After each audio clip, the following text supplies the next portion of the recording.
Hello everyone, in this video we will continue exercise 9.2 of chapter 9 lines and angles. Question number 1 to 5 of this exercise we have discussed in previous video. In this video we will continue from question number 6. And sixth question is, in the given figures state whether the lines L and M are parallel or not. देखो ये figure आपको given है जिसमें आपको बताना है ये line L और M ये दोनों पैरेलल हैं या नहीं। देखो लाइंस पैरेलल कब होती हैं? जब alternate angle corresponding angle equal हो जाएं तो लाइंस पैरेलल हो जाती हैं। तो ये एंगल्स आपको गिवन है, ये 60 डिग्री और ये है 60 डिग्री। तो इन एंगल्स की हेल्प से आपने ये देखना है कि इसमें अल्टरनेट एंगल या फिर कोरस्पॉन्डिंग एंगल्स इक्वल आ रहे हैं या नहीं। अगर या तो अल्टरनेट एंगल या कोरस्पॉन्डिंग एंगल दोनों में से कोई भी अगर इक्वल आप शो कर दो तो लाइंस क्या हो जाएंगी? पैरेलल। सो देखो यहाँ ये टू लाइन इंटरसेक्ट कर रही हैं इस पॉइंट पर। अगर ये एंगल 60 डिग्री है तो ये एंगल भी कितना होगा? 60 degree, because these are vertically opposite angle. Same यहां भी होगा, ये लाइन और ये लाइन इंटरसेक्ट कर रहे हैं इस पॉइंट पर। अगर ये एंगल 60 डिग्री है तो ये एंगल भी कितना होगा? 60 डिग्री। ये भी वर्टिकली ऑपोजिट एंगल है। अब देखो ये जो एंगल है और ये एंगल है, ये दोनों एंगल कैसे हैं? ऑल्टरनेट एंगल्स है ना। ये भी 60 डिग्री, ये भी 60 degree, means alternate angles are equal. In this figure alternate angles are equal, so line L is parallel to M. Next देखो B part. This is line L and this is line M and this line is transversal for it. देखो ये angle 62 degree है और ये angle है 108 degree. ये दोनों angles कैसे हैं? कॉरस्पॉन्डिंग एंगल्स है ना। अब यहाँ कॉरस्पॉन्डिंग एंगल्स तो हैं बट ये है 62 डिग्री और ये है 108 डिग्री, तो दोनों की वैल्यू तो सेम नहीं है, means corresponding angles are not equal. और अगर कॉरस्पॉन्डिंग एंगल्स इक्वल नहीं है तो L is not parallel to M। यहाँ क्या हो जाएगा? L is not parallel to M. Next C part is, this angle is given 110 degree and this angle is given 70 degree. हम लेट कर लेंगे ये एंगल कितना है? 1. अब देखो ये जो एंगल 1 है और ये जो 70 डिग्री है, ये दोनों एंगल्स क्या फॉर्म कर रहे हैं? लीनियर पेयर ना। अब ये लीनियर पेयर फॉर्म कर रहे हैं तो इनका सम कितना होगा? 180 degree. Angle 1 plus 70 is equals to 180 degree. तो यहाँ से एंगल 1 की वैल्यू कितनी आ जाएगी? 70 यहाँ प्लस का है, राइट साइड पे अगर आप इसे शिफ्ट करोगे तो माइनस कितना आ गया? ये 110 डिग्री। इट मीन्स एंगल 1 की वैल्यू कितनी आ गई? 110 डिग्री। ये जो एंगल 1 है इसकी वैल्यू आ गई 110। अब यहाँ से देखो ये जो एंगल है और ये एंगल 1 है, ये कैसे एंगल्स है? कौन से एंगल्स हैं ये? देखो कॉरस्पॉन्डिंग एंगल्स है ना। ये दोनों की दोनों एंगल्स ट्रांसवर्सल के लेफ्ट साइड पे हैं और ये जो एंगल है L लाइन से ऊपर की तरफ है और ये एंगल M लाइन से ऊपर की तरफ है। Same direction, same side, it means these two angles are corresponding angles और दोनों की वैल्यू भी कैसी है? सेम। तो यहाँ कॉरस्पॉन्डिंग एंगल्स इक्वल हो रहे हैं और अब कॉरस्पॉन्डिंग एंगल इक्वल है तो line L is parallel to line M. So here we will write angle 1 is equals to 110. Corresponding angles are equal, so line L is parallel to M. Next, seventh question is, in the given figure A is parallel to B, find the angles W, X, Y, Z. This line A is parallel to this line B and you have to find out the value of X, Y, Z and W. This angle is given 52 degree and this angle is given 58 degree. So अब यहाँ से देखो ये line A और ये line B ये parallel है। इस पैरेलल लाइंस के लिए ये जो लाइन है ये कैसा काम करेगी? ट्रांसवर्सल का काम करेगी ना ये लाइन। तो यहाँ से देखो ये एंगल है 52 डिग्री और ये एंगल है X। ये दोनों एंगल्स कैसे एंगल्स हैं? देखो 52 जो है वो इस ट्रांसवर्सल के राइट साइड पे बन रहा है और जो X है वो लेफ्ट साइड पे बन रहा है। तो ये कैसे एंगल्स हैं? ऑल्टरनेट एंगल्स हो गए ना। और अगर लाइन पैरेलल होती हैं तो ऑल्टरनेट एंगल्स इक्वल हो जाते हैं ना, तो यहाँ से x की वैल्यू कितनी आ जाएगी 52 degree. x is equals to 52 degree. You will mention the reason. These are alternate interior angles. अब देखो x की वैल्यू आ गई आपके पास 52 डिग्री, ये है 58 डिग्री और यहाँ से आपको फाइंड करना है z. देखो ये एक ट्राइंगल फॉर्म हो रहा है, ट्राइंगल की नेमिंग कर दी हमने. This is A B and C. A B C is a triangle और आपको पता है ट्राइंगल के तीनों एंगल्स का सम कितना होता है 180 डिग्री, राइट. तो यहाँ से क्या हो जाएगा triangle A B C. z plus 58 degree plus x is equals to 180 degree. आप रीजन यहाँ मेंशन करोगे sum of all the angles of a triangle is 180 degree. एक ट्राइंगल के तीनों एंगल्स का सम कितना होता है 180 डिग्री. यहाँ से z आपको नहीं पता and this is 58 and the value of x is 52 degree is equals to 180. z plus 58 plus 52 is 110 degree is equals to 180 degree. z is equals to 180 minus 110 is equals to 70 degree. z की value आ गई 70 degree. x भी हमने find कर लिया, z भी find कर लिया. अब हमें y और w फाइंड करना है. यहाँ से देखो ये एक स्ट्रेट लाइन है, ठीक है. इस स्ट्रेट लाइन के इस c पॉइंट पर ये दूसरी स्ट्रेट लाइन है, राइट. तो ये x और y कैसे एंगल्स हैं, लीनियर पेयर फॉर्म कर रहे हैं ना. तो x और y अगर ये लीनियर पेयर फॉर्म कर रहे हैं तो इनका सम कितना होगा 180 डिग्री. सो x की वैल्यू आपको पता है तो आप यहाँ से y की वैल्यू फाइंड कर सकते हो. Now x plus y is equals to 180 degree because these are forming linear pair and the value of x is 52 degree plus y is equals to 180 degree. From here we will find the value of y. 52 यहाँ plus का है, right में shift कर दोगे तो minus 52 degree and this is equals to 128 degree. अब सिर्फ ये w की वैल्यू फाइंड करना रह गया है. देखो ये कैसे फाइंड करेंगे हम, ये एक स्ट्रेट लाइन है, राइट. इस स्ट्रेट लाइन के इस a पॉइंट पर ये दो स्ट्रेट लाइंस आ रही हैं और यहाँ पर ये 3 एंगल्स फॉर्म हो रहे हैं. तो ये 3 एंगल्स कैसे हैं, क्या फॉर्म कर रहे हैं, ये लीनियर पेयर फॉर्म कर रहे हैं ना.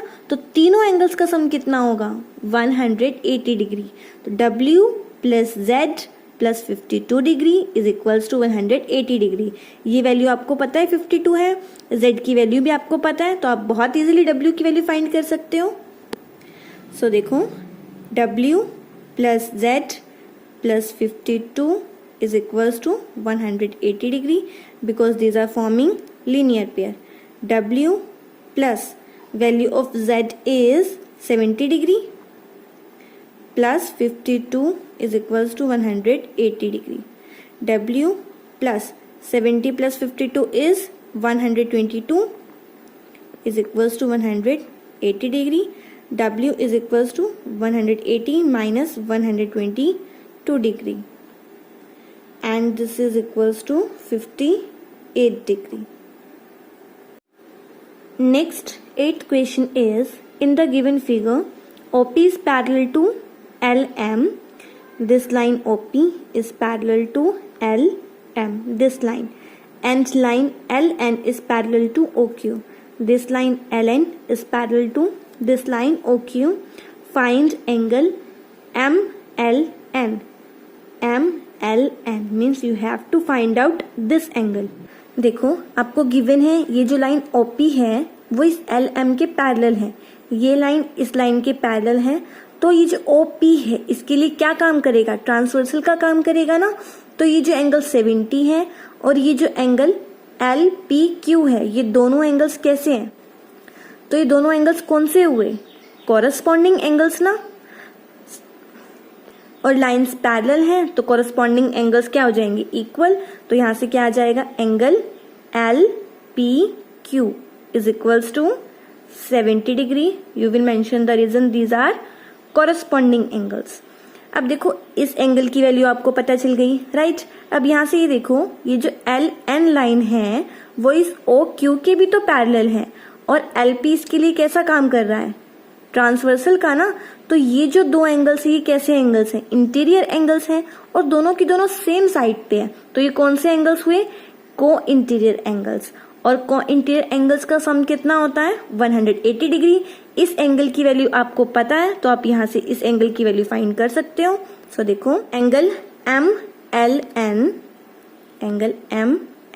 N plus this angle is L P Q is equals to 180 degree. Mention कर देना रीजन, दीज आर को interior angles. M L N की वैल्यू आपको फाइंड करनी है। एल पी क्यू की वैल्यू कितनी है, 70 is equals to 180 degree.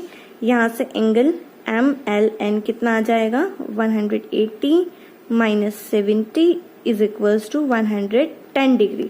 So the value of angle MLN is 110 degree. Next question number 9 is, in the given figure PQ is parallel to SR. This line PQ is parallel to this line SR. Find angle QOR. QOR means you have to find out this complete angle. इसके लिए हमें एक construction करनी पड़ेगी, एक parallel line draw करनी है जो इस O से पास करे और PQ और SR दोनों के पैरेलल हों। हमने ये लाइन ड्रॉ की है MN एक लाइन ड्रॉ की है जो PQ के भी पैरेलल है और SR के भी। Construction is draw a line MN passing through the point O such that the line MN is parallel to PQ and SR. These three lines are parallel to each other. Okay. इस angle को name दे दो angle 1 और यहाँ जो angle form हो रहा है इसको हमने नेम दे दिया एंगल 2। आपको ये कंप्लीट एंगल फाइंड आउट करना है, मीन्स एंगल 1 प्लस एंगल 2 आपको फाइंड करना है। तो देखो यहाँ से ये जो PQ है वो इस लाइन के पैरेलल है, राइट। तो इसके लिए ये जो OQ है वो ट्रांसवर्सल का काम कर रहा है। तो ये 48 और ये जो एंगल 1 है कैसे एंगल्स हैं, ये ऑल्टरनेट इंटीरियर एंगल्स। ये जो 48 है ट्रांसवर्सल के लेफ्ट साइड पे है और ये जो एंगल 1 है ये कहाँ है, राइट साइड पे है। तो 48 और 1 कैसे एंगल्स हैं, ये ऑल्टरनेट इंटीरियर एंगल्स। और अगर लाइन पैरेलल होती है तो ऑल्टरनेट इंटीरियर एंगल्स क्या होते हैं, इक्वल। तो यहाँ से आपके पास एंगल 1 कितना आ गया, 48 degree. Reason is these are alternate interior angles. Same ऐसे ही हम नीचे की तरफ करेंगे। This line is parallel to this line and OR is a transversal for this. So angle 2 and 52 degree, these two angles are also alternate interior angles। और ये line parallel भी है तो ऑल्टरनेट इंटीरियर एंगल्स क्या हो जाएंगे, equal. सो यहाँ से एंगल 2 और 52 डिग्री इक्वल हो जाएंगे। तो एंगल 2 की वैल्यू कितनी आ गई, 52 degree. Reason is same, these are also alternate interior angles. Now you have to find out angle QOR. This QOR complete which is equals to angle 1 plus 2, angle 1 plus angle 2। इस complete angle को हमने 2 parts में divide किया था, angle 1 and angle 2। Angle 1 की भी value आपको पता चल गई, एंगल 2 की भी पता चल गई। तो दोनों को जब आप ऐड करोगे तो इस कंप्लीट एंगल की वैल्यू आ जाएगी आपके पास। सो एंगल 1 की वैल्यू है 48 डिग्री और एंगल 2 की वैल्यू कितनी है, 52 डिग्री। जब इनको आप ऐड करोगे तो कितना आ जाएगा, 100 degree. It means angle QOR is equals to 100 degree. Now next question number 10 is, in the given figure AB, CD and EF are parallel to each other. Find x plus y. This AB, CD and EF, these three lines are parallel to each other and you have to find out the value of this x plus y. तो इसके लिए सबसे पहले आपको इस x और y की value find करनी पड़ेगी। तो देखो यहाँ ये जो AB है ये CD की क्या है, पैरेलल गिवन है। तो BD इसके लिए क्या काम करेगा, ट्रांसवर्सल का ना। और ये जो एंगल 145 है और x दोनों इंटीरियर एंगल है और ट्रांसवर्सल के सेम साइड पे हैं। तो ये कैसे एंगल्स हो गए, को इंटीरियर एंगल्स, और को इंटीरियर एंगल्स का सम कितना होता है 180 डिग्री। तो यहाँ से आप x की वैल्यू फाइंड कर लोगे 145 plus x is equals to 180 degree. These are को इंटीरियर एंगल्स। अब यहाँ से आप x की वैल्यू फाइंड कर सकते हो, x इज इक्वल्स टू 145 यहाँ प्लस का है, जब आप राइट में शिफ्ट करोगे तो minus 145 degree and this is equals to 35 degree. x की वैल्यू आ गई कितनी 35 डिग्री। अब आपको y की वैल्यू भी फाइंड करनी है।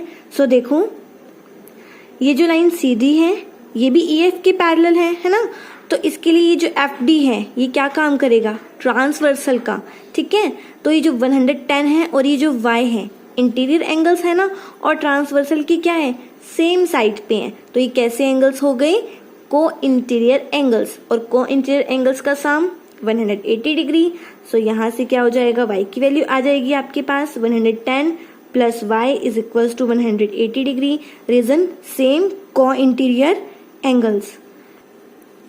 y is equals to 180 degree minus 110 degree is equals to 70 degree.